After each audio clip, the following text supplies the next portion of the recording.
এটা আমাদের এখানকার সাপ্তাহিক বাজার, যেটাকে এখানে বলা হয় মান্ডি। না না, এটা খাওয়ার মান্ডি নয়, এটা হলো সাপ্তাহিক সবজির বাজার, যেখানে আপনি সারা সপ্তাহের সবজি বাজার, মাছ, মাংস, ডিম সমস্ত কিছুই কিনে রাখতে পারেন। এবার আপনারা ভাবছেন শুধু শুধু এই সবজির মান্ডিতে আপনাদের কেন ঘোরাচ্ছি। কিছুদিন আগে জামাই ষষ্ঠী গেল যে, আর আমাদের তো কলকাতায় যাওয়া হয়নি, তাই জন্য আমরাই বেরিয়ে পড়েছিলাম জামাই ষষ্ঠীর বাজার করতে। আর সবজি বাজারের সাথে সাথে আম, জাম, কলা, লিচু সমস্ত কিছু আমরা কিনে নিয়েছিলাম, একেবারে সাবেকিয়ানায় জামাই ষষ্ঠী পালন করবার জন্য। হ্যালো এভরিওয়ান, কেমন আছেন সবাই? আশা করি সবাই খুব ভালো আছেন, আমরাও ভীষণ ভালো আছি। নতুন একটা ভিডিওতে আপনাদের সবাইকে আবার ওয়েলকাম। আশা করি ভিডিওটা খুব ভালো লাগবে, পুরো ভিডিওটা দেখতে থাকুন। আমাদের এখানে আবার কাঁঠালের কোয়া ছাড়িয়ে এই রকমভাবে বিক্রি করা হয়।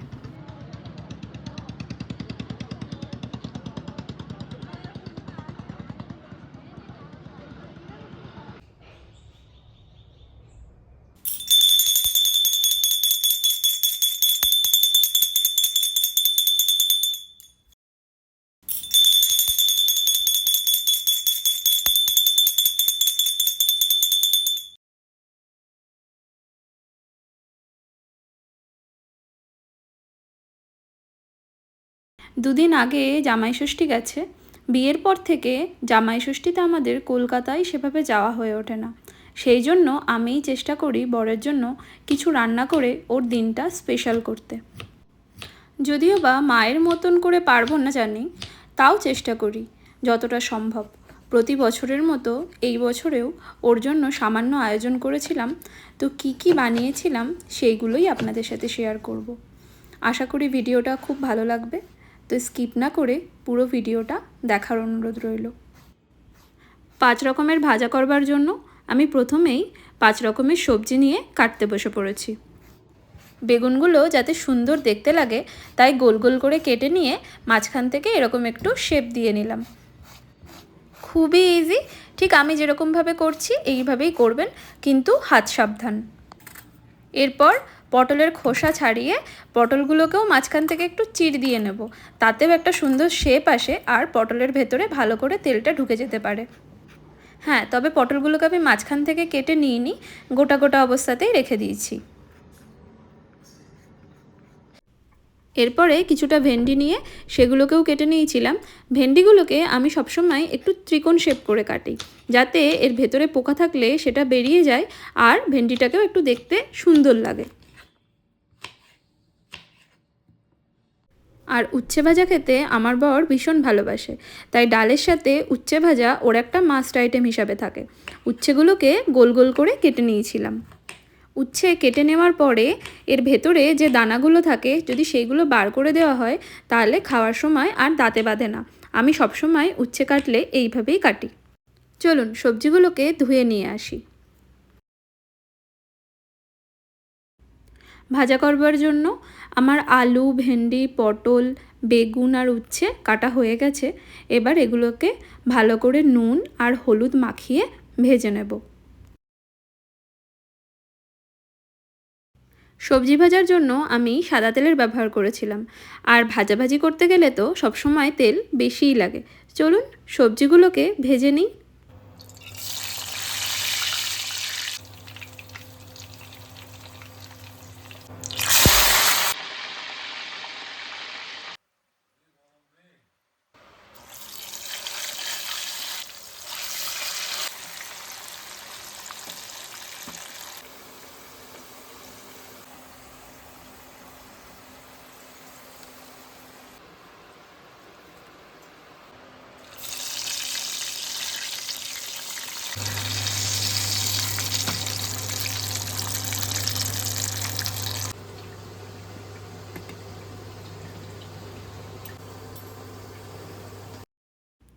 সবজি ভাজার পর্ব মিটে গেছে, সব রকমের সবজি ভাজা কমপ্লিট।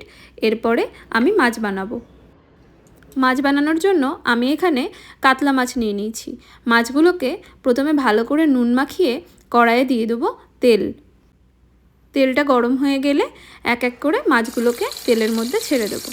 আজ আমি বানাবো ক্ষীরোদ কাতলা। আর রেসিপিটা আপনাদের সাথে শেয়ার করে নেব। মাছগুলোকে একটু কড়া করে ভেজে আমি তুলে নেব। যেহেতু মাছে হলুদ পড়েনি, সেই জন্য আমি চেষ্টা করেছি একটু কড়া করে ভেজে নেওয়ার।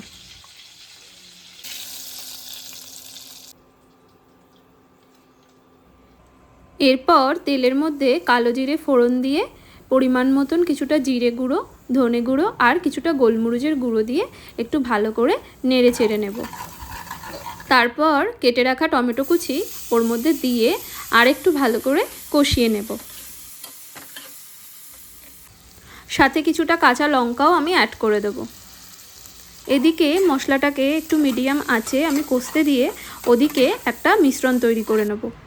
প্রথমে সসপ্যানে কিছুটা দুধ দিয়ে দুধটাকে ভালো করে ফুটিয়ে নেব। এরপর সেই ফোটানো দুধের মধ্যে কিছুটা ময়দা মিক্স করে একটা মিশ্রণ তৈরি করে নেব।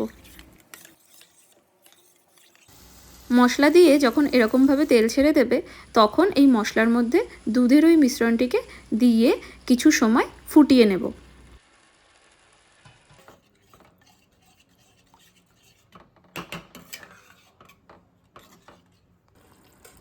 এরকমভাবে ফুটে আসলে তার মধ্যে এক এক করে মাছগুলো আমি ছেড়ে দেবো। মাছগুলোকে গ্রেভির সাথে একটু মিশিয়ে নিয়ে তারপরে কিছু সময়ের জন্য ফুটতে দেব। শেষে একটু ঘি অ্যাড করে দিলেই মাছ আমাদের একদম রেডি। একদম সামান্য উপকরণে তৈরি আমাদের ক্ষীরোদ কাতলা। দেখতে কতটা সুন্দর হয়েছে দেখুন একবার। এরপর চিকেন করার জন্য কিছুটা এলাচ, লং আর দারচিনিকে হামানদিস্তায় দিয়ে একটু আধ ভাঙা করে নেব। কড়াইয়ে সর্ষের তেল গরম করে তাতে দিয়ে দেবো পেঁয়াজ কুচি দিয়ে একটু ভালো করে নেড়েচেড়ে নিয়ে সামান্য একটু লবণ অ্যাড করে দেবো। তারপরে আবার কিছুক্ষণ একটু নেড়েচেড়ে নেব।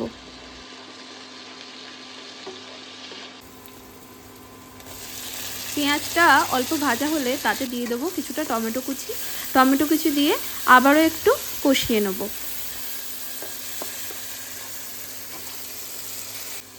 এরপর দিয়ে দেবো কিছুটা আদা রসুনের পেস্ট।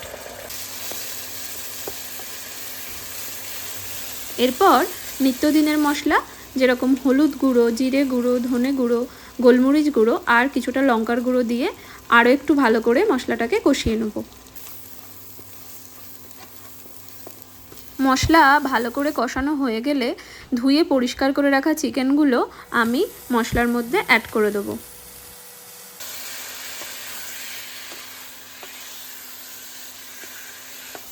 আজকে আমি বানাবো মাংসের লাল লাল ঝোল, তাই জন্য এইরকম ডুমো ডুমো করে বেশ কিছুটা আলুও আমি মাংসর মধ্যে অ্যাড করে দেবো।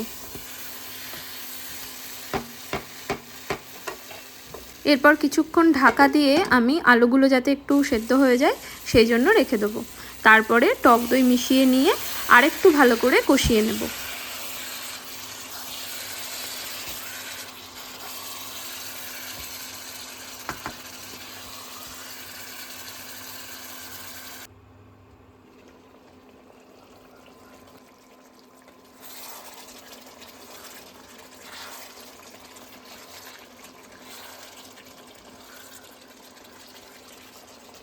মাংসটা কষে গেলে, আলুটা সেদ্ধ হয়ে গেলে আমি কিছুটা উষ্ণ গরম জল মাংসের মধ্যে দিয়ে দেবো। স্বাদটা আরেকটু বাড়ানোর জন্য কয়েকটা কাঁচা লঙ্কাও আমি মাংসর মধ্যে দিয়ে দেবো।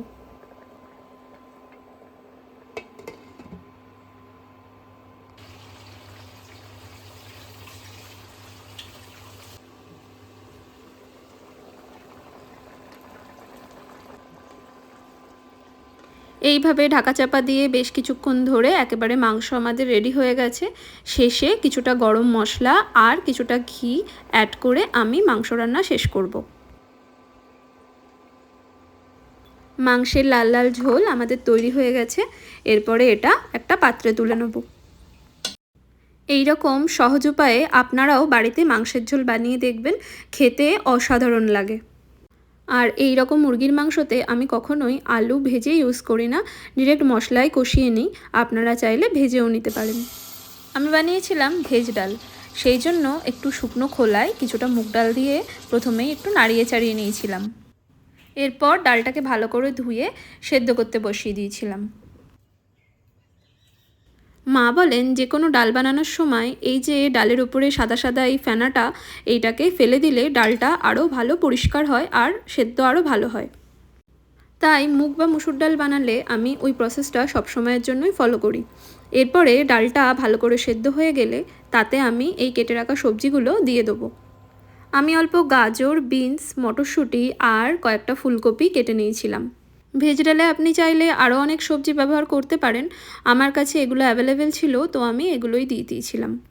তারপর কিছুটা নুন আর হলুদ দিয়ে আর একটু ভালো করে ডালটাকে আমি মিক্স করে নিয়ে কিছুটা কাঁচা লঙ্কা তাতে অ্যাড করে দিয়েছিলাম। এরপর কিছুটা উষ্ণ গরম জল দিয়ে আমি ডালটাকে ফুটতে বসিয়ে দিয়েছিলাম। ডালের সবজিগুলোকে যেহেতু আমি আগে থেকে একটু বয়েল করে রেখেছিলাম, তাই আবার সেদ্ধ করার কোনো দরকার পড়েনি। এরপর তড়কা দেওয়ার জন্য প্যানের মধ্যে কিছুটা সর্ষের তেল দিয়ে তাতে গোটা কয়েক শুকনো লঙ্কা দিয়ে দিয়েছিলাম আর সাথে দিয়ে দিয়েছিলাম কিছুটা রাঁধুনি আর কিছুটা মৌরি। তার সাথে কিছুটা আদা কুচিও আমি অ্যাড করে দিয়েছিলাম। ভেজ ডাল বানালে আমি এই ফোড়নগুলোই ইউজ করি।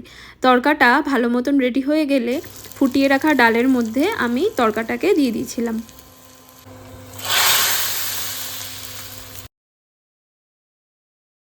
এরপর আরও কিছুক্ষণ ফুটিয়ে নিয়ে স্বাদমতো কিছুটা চিনি আর কিছুটা ঘি দিয়ে দিয়েছিলাম। তারপরে ডালটাকে নামিয়ে নিয়েছিলাম। স্বাদের ব্যালেন্সটা যাতে ঠিক থাকে সেই জন্যই আমি একটু চিনি অ্যাড করে নিয়েছিলাম। এরপরে কড়াই অল্প সর্ষের তেল দিয়ে তাতে কিছুটা কালো সর্ষে দিয়ে কেটে রাখা টমেটোগুলো আমি দিয়ে দিয়েছিলাম চাটনি তৈরি করার জন্য। এরপর যাতে মিষ্টি হয় তাই জন্য বেশ পরিমাণ মতো আমি চিনি অ্যাড করে নিয়েছিলাম আর দিয়ে দিয়েছিলাম কাজু আর কিশমিশ। তারপরে গ্যাস সিমে দিয়ে ঢাকা দিয়ে রেখে দিয়েছিলাম চাটনি রেডি হওয়ার জন্য। ওদিকে আমার চাটনিটা রেডি হতে থাক, চলুন আমি ওর জন্য প্লেটটাকে সাজিয়ে নিই। প্রথমেই বাটির মধ্যে ভাত দিয়ে ভাতটাকে ভালো করে সাজিয়ে নিয়ে তারপরে একে একে ভাজাগুলোকে আমি দিয়ে নেব প্লেটে।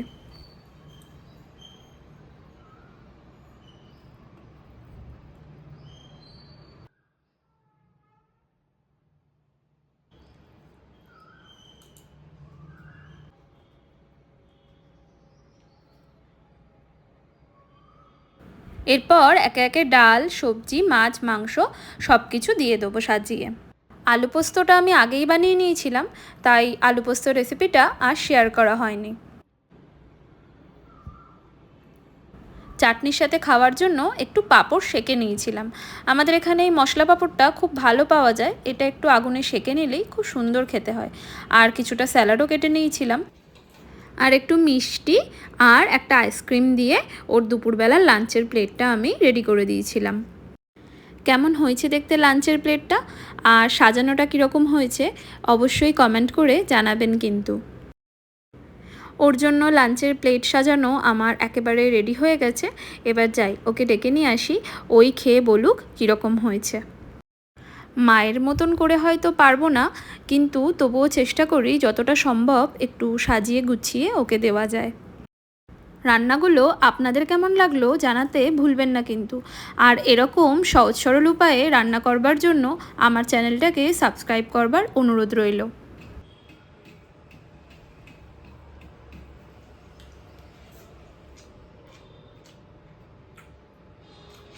ভিডিওটা ভালো লাগলে অবশ্যই একটা লাইক করবেন আর সবাই খুব ভালো থাকবেন। দেখা হচ্ছে পরের একটা ভিডিওতে, ততক্ষণের জন্য টাটা।